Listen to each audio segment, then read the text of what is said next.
रामधारी गुप्ता, खंड 2, प्रतिलेखन संख्या 106, गति 80 शब्द प्रति मिनट।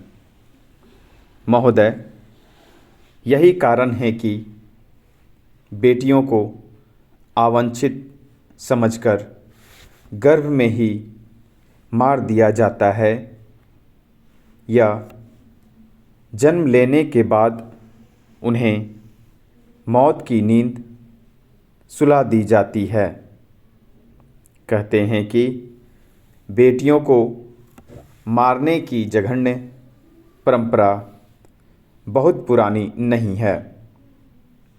यह भी कहा जाता है कि कुछ तथाकथित ऊंची जातियां अपने झूठे दंभ के कारण बेटियों को मार देती थीं, लेकिन अब तो इसमें सभी जातियों के लोग शामिल हैं।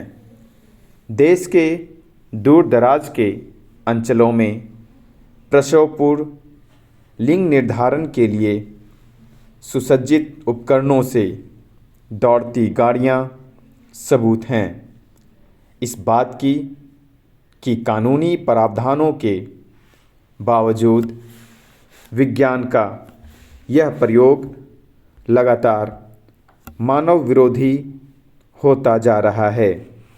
दरअसल कन्याओं के प्रति हमारे आचरण से साफ साफ झलकता है कि हम उन्हें प्राप्य नहीं देते। भारतीय समाज उनकी परवरिश और पढ़ाई लिखाई के प्रति बड़े पैमाने पर अपेक्षा बरतता है। देश की ज़्यादातर लड़कियां कुपोषण से ग्रस्त हैं। उन्हें भोजन कम मात्रा में बचा खुचा ही उपलब्ध होता है। विडंबना यह है कि माँ या दादी ही ऐसा काम करती है। ऐसा नहीं कि वह जानबूझकर करती है, बल्कि उनके संस्कारों में यह रच बस गया है कि लड़कियों की परवरिश को कोई अहमियत नहीं देनी चाहिए।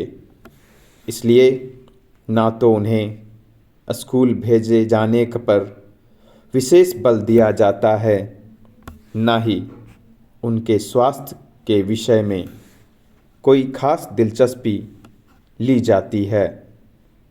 वे तो सिर्फ बड़ी हो जाती हैं।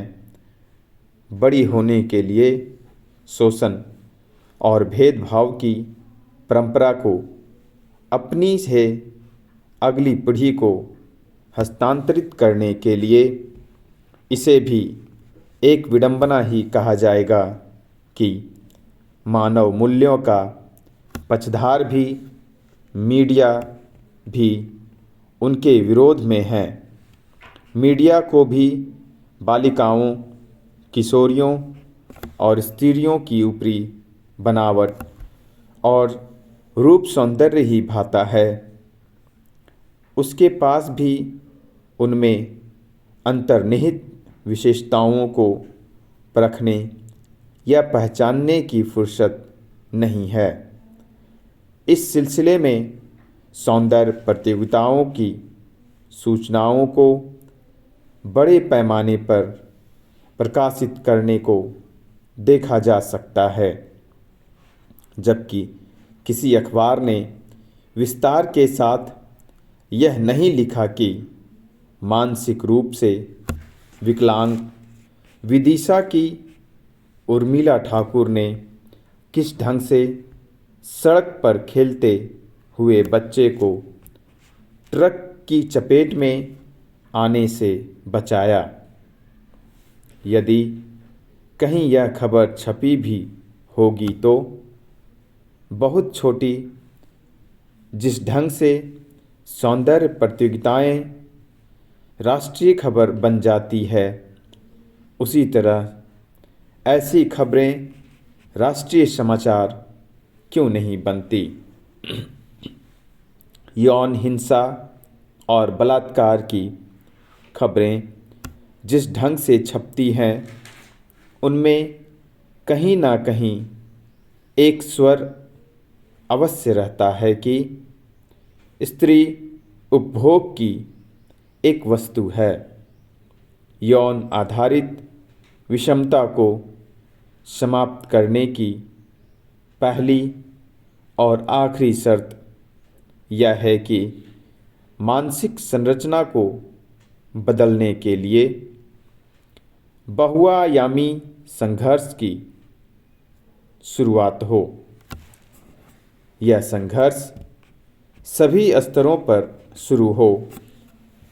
यदि गैर बराबरी का पोषण करने वाले तमाम मूल्यों को चुनौती दी जाए और उनकी वैज्ञानिक मीमांसा की जाए तो समाज वास्तविकता को स्वीकार करने की दिशा में अग्रसर हो सकता है।